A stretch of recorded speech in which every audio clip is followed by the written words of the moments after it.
The dinner table grew tense as my mother-in-law, Elanor Sullivan, dropped her designer handbag onto the polished mahogany with a sharp thud.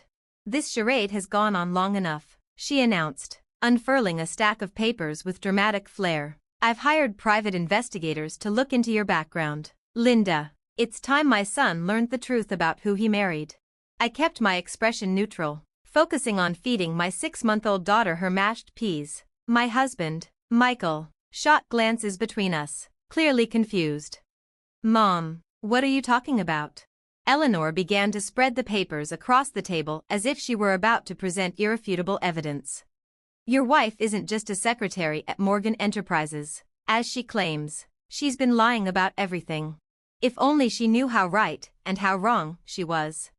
"Yes, I wasn't just a secretary. I was the CEO and majority owner of Morgan Enterprises, working undercover to investigate some shady acquisitions, but revealing that now would have to wait, not until we figured out who was trying to steal my company." Elanor continued, a smug grin tugging at her lips. "According to these reports, she's been accessing confidential files, attending secret meetings, and hiding her true activities from everyone." Michael turned to me, his gaze filled with hurt and disbelief. "Linda, is this true?" I opened my mouth to speak, but Elanor was already on a roll. "She's obviously trying to steal company secrets for a competitor. Why else would a mere secretary have access to the CEO's private files?" She turned to Michael, her voice dripping with venom. "Darling, I've already contacted our lawyers. We can have this marriage annulled. Fraud is easy to prove." What Elanor didn't know, however, was that her own actions had set off alarms in our security system. Anonymous companies attempting to buy up Morgan Enterprises stock, sketchy offshore emails, all traced back to the Sullivan family's private server. "Think about it," Elanor pressed, her voice sharp. "Have you ever seen her boss, the so-called CEO she works for? No one has, because she's been lying about everything." Michael's face tightened with confusion, his thoughts torn.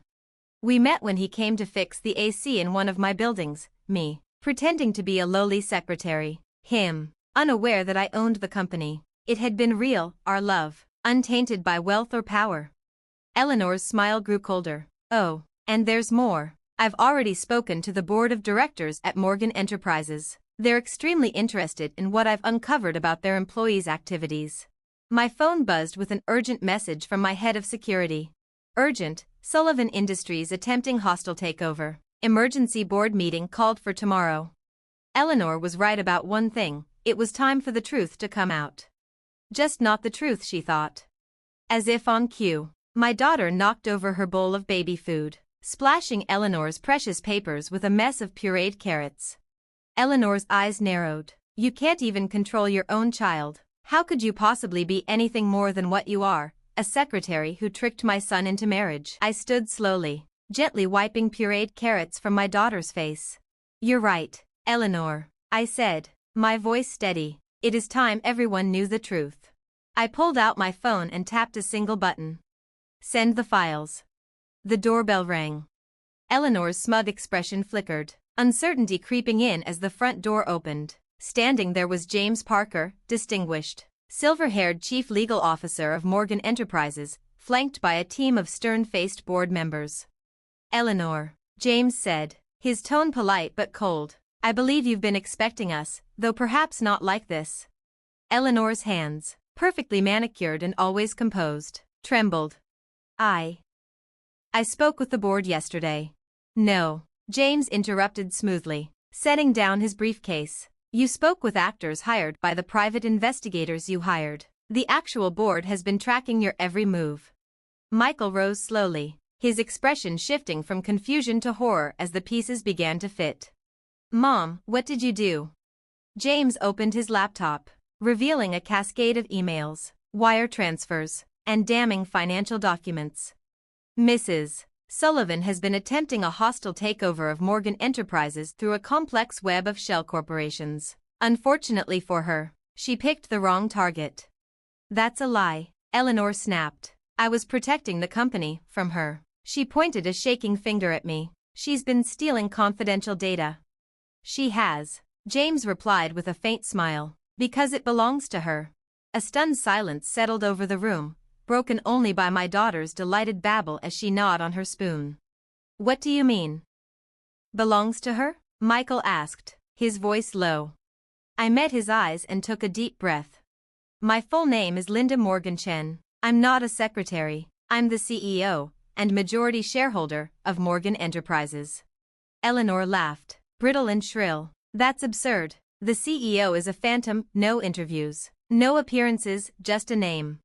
Exactly, James said, a carefully curated persona, one that let Miss Morgan embed herself in the company, understand its people, its vulnerabilities, while rooting out threats, like a certain mother-in-law, using her son's security credentials to breach our system. Michael paled. You used my access? I nodded gently. Every time you worked late, Eleanor's team was using your credentials to penetrate our networks. We detected it months ago, but we had to see how deep it went. Eleanor's mask finally cracked. You don't understand, she pleaded. Sullivan Industries is collapsing. We needed this merger to stay afloat. James pulled more files from his case. Funny you should mention that. Our investigation uncovered a string of unauthorized transfers from Sullivan's employee pension fund. Millions redirected to prop up your hostile bid. Before he could continue, Elanor snatched her phone and pressed a button. Every screen in the house suddenly blinked to life, displaying one chilling message. Data transfer initiated. If I'm going down, she hissed, I'm taking your secrets with me. But she failed to notice my daughter, still playing with her spoon, still pressing buttons on the bright, oversized toy phone I'd given her. A toy phone with a very specific purpose. Data transfer complete. The screens read. Eleanor's twisted grin lasted 3 seconds, until every display abruptly changed to a giggling cartoon baby.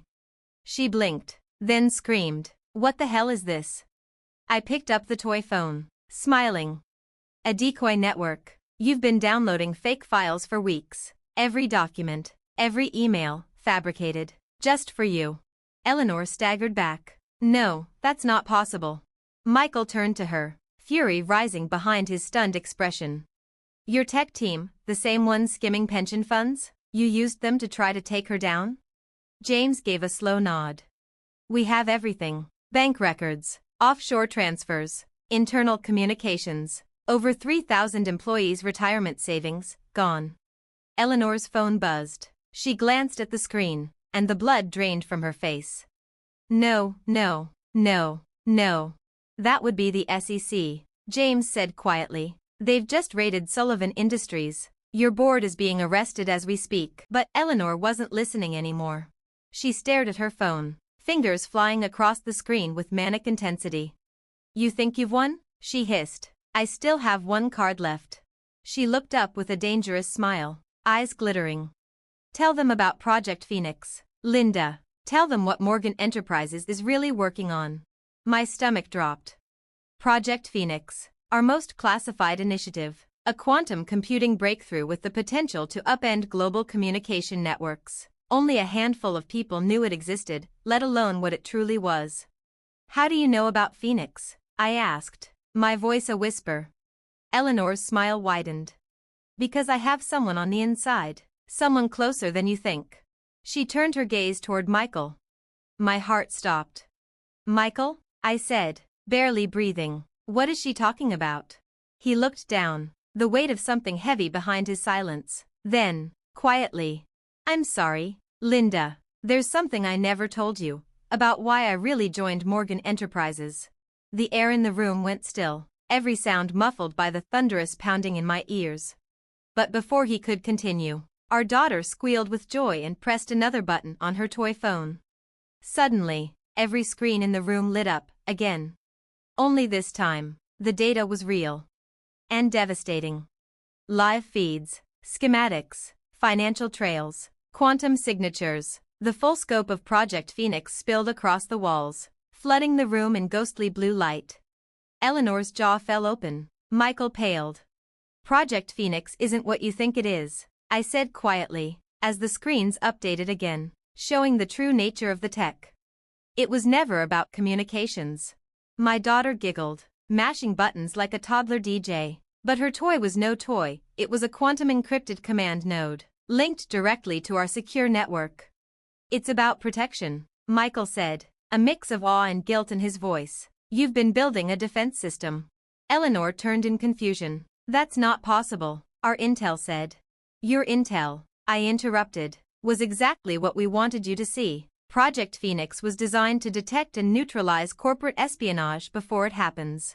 The screens shifted again, revealing a web of interconnected shell companies and asset trails, all leading straight to Sullivan Industries. But Michael, Elanor stammered, turning to him, you said you found evidence of illegal research. Michael met her gaze, calm and unflinching. I did, because I already knew the truth about Phoenix. I figured it out months ago, the signatures, the redundancy patterns, the cloaked data flows. It was never offensive, it was a shield. My voice caught. You knew? He gave me a small, sad smile. 3 months ago, and that's when I started feeding her false leads. Everything you thought you were stealing was fabricated. Eleanor's face twisted. You betrayed me, she spat. Your own mother. No, he replied. You betrayed thousands of families. You raided their pensions, risked their futures, for greed. James stepped forward, holding up official documents. We've recovered the stolen pension funds, every dollar, with interest. The accounts have been restored. Eleanor's eyes darted frantically between us. But the takeover was never going to work, I said, because Phoenix identified your entire operation before it even started. Every attack vector was mapped, every access point sealed. At that moment, our daughter hurled her phone across the room. It hit Eleanor's designer handbag, spilling its contents. A flash drive slid out, labeled in bold black letters, Phoenix Data. I picked it up, turning it over in my palm. This, I held it up. It's just baby photos. You downloaded hundreds of them. Honestly, kind of adorable. Right on cue, FBI agents appeared in the doorway. Elanor Sullivan, one of them announced. You're under arrest for securities fraud, wire fraud, and conspiracy to commit corporate espionage. As they cuffed her, Michael turned to me. I should have told you I knew. And I should have told you who I really was, I said softly. He took my hand. No more secrets? No more secrets. 1 year later. Project Phoenix now safeguards industries around the world. Its quantum AI defends against theft, corruption, and sabotage, quietly watching, always learning. Elanor now teaches financial literacy classes in federal prison. Poetic justice for someone who once gambled with thousands of retirement dreams. Michael leads our cybersecurity division, this time with full transparency. He's no longer hiding what he can do, he's using it to protect others. Our daughter finally has a normal toy phone, though she still misses her old one, the one that once outwitted a network of corporate spies. As for me, I'm still in the trenches, still working alongside my employees, only now, they know who I am. Because the best way to protect something precious isn't to lock it away. It's to build something strong enough to defend it, together. Project Phoenix wasn't just about quantum code or cybersecurity. It was about rising from the ashes of secrecy and forging a future built on truth. Sullivan Industries' old headquarters? It's now a daycare center for working parents, like us. Because the real revolution is raising a generation that never has to fight the same war.